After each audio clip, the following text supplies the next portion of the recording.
To see how much people knew about economic freedom, we surveyed some students, and these were some of the answers we received. What is economic freedom? Economic freedom is the freedom to do whatever you want with your money. Why do you think economic freedom is important? It's important because you can use your money in whichever way you want, express it in whichever way you want, maybe like helping others. And, that's the word freedom. You do whatever you want with your money.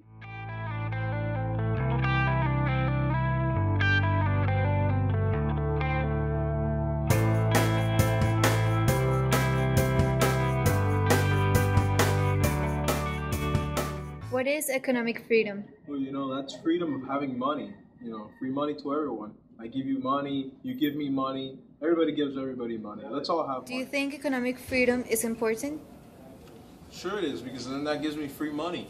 I get free healthcare, free food stamps, free social security. Why not? Let's all get free money. Economic freedom is the best. Now for the real definition of economic freedom. Economic freedom is the key to greater opportunity and an improved quality of life. It is the freedom to choose how to produce, sell, and use your own resources, while respecting others' rights to do the same. While a simple concept, economic freedom is an engine that drives prosperity in the world and is the difference between why some societies thrive while others do not. How is economic freedom measured? Economic freedom can be measured in many different ways. Are there institutions or practices that limit one's ability to freely use their resources? Are property rights well defined? Is there a fair justice system where courts function properly? All of these things matter when it comes to evaluating how free a society is and whether people can take full advantage of their skills, knowledge, and assets in order to become prosperous. Lawson defined economic freedom as consisting of free market, private property, and personal choice. Freedom to trade both within a country and foreign trade. Freedom to enter markets, and security of property and the rule of law. He said that there is a role for government in this system to protect property rights and provide basic infrastructure, but the role of government is limited. The United States, with an economic freedom score of 76, has lost ground again in the 2013 index. Its score is 0.3 points lower than last year, with declines in monetary, business, labor, and fiscal freedom.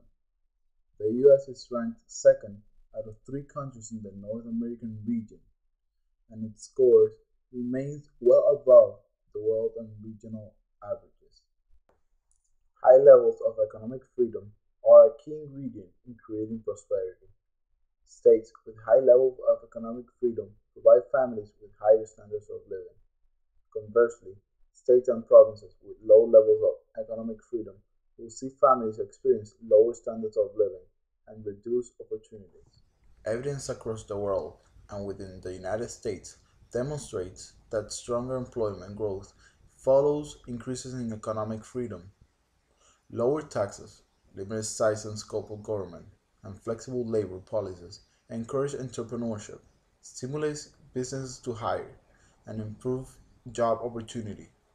Workers and investors take notice, vote with their feet, and move to states with more opportunity, making freer states more prosperous. The United States gains in economic freedom made over 20 years have been completely erased in just 9. Still dropping, America ranks lower than Canada for the first time ever.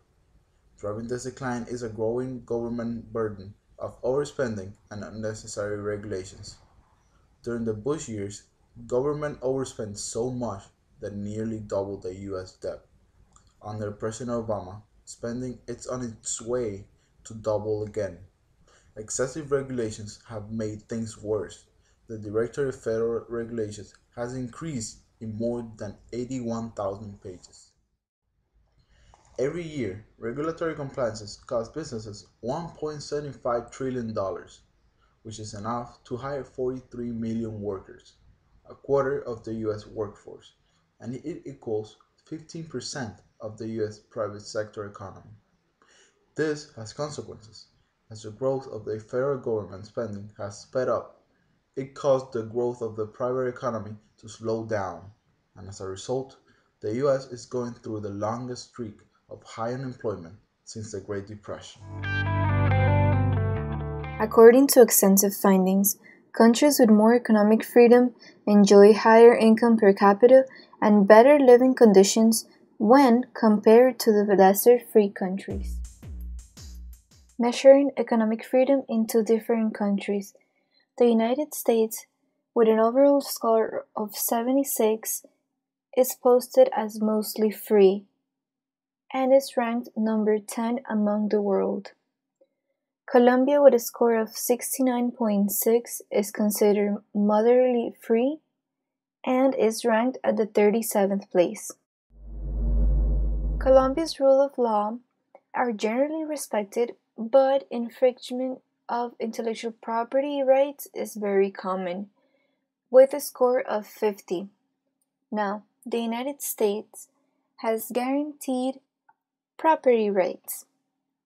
Now, the limit of government of Colombia has the top income and corporate tax posted at 33%, a little bit lower than the United States, which still remains at 35%, making it harder for companies from the outside to come here and invest. The score of the United States government spending is 47.8. That would compare with that of Colombia's is very low, which is at 75.2. Entrepreneurial efficiency is at a very similar level between the two countries, making it very easy for locals to have a business with minimal capital required. When it comes to the open markets, both countries are on opposite side, having the United States with the trade-weighted average tariff rate at 1.8%, that compared to Colombia's average tariff rate, which is 8.9%, lowering the trade freedom down to 72.2, that when compared with the United States, which is 86.4, a little bit higher, showing us that the United States has a freer open market system which allows individuals and companies to establish here and trade. The scores for most of the areas of economic freedom for Cuba are well below the world averages, and the economy is one of the most repressed. There is an absence of independent and fair judiciary.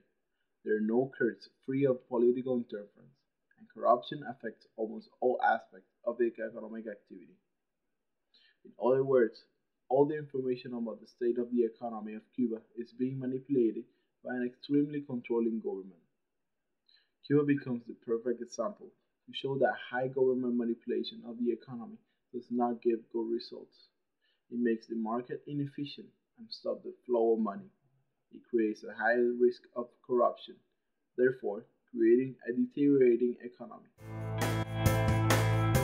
The Heritage Foundation has ranked Cuba 177th in economic freedom, with a score of 28.5, making it one of the least free countries in the world. Its overall score is 0.2 points higher than last year, with a notable decline in monetary freedom counterbalanced by gains in freedom from corruption and fiscal freedom.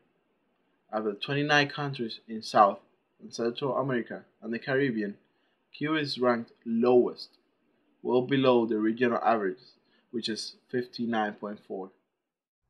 James Lawson is a co-author of the Economic Freedom of the World Annual Report, with James Watney and Joshua Hall. This report provides an economic freedom index for over 140 countries. Lawson earned his bachelor's degree in economics from the Honors Tutorial College at Ohio University and his master's and PhD in economics from Florida State University. According to the information presented on this video, we can conclude that economic freedom is being able to manipulate your business in any way you want, buy or sell, and use your resources in whichever way you think might be beneficial, but respecting the right of other businesses to do the same. It encourages prosperity, leads to greater opportunities, higher quality of life, and other positive outcomes. It releases people from dependence on government and permits them to make their own economic and political decisions.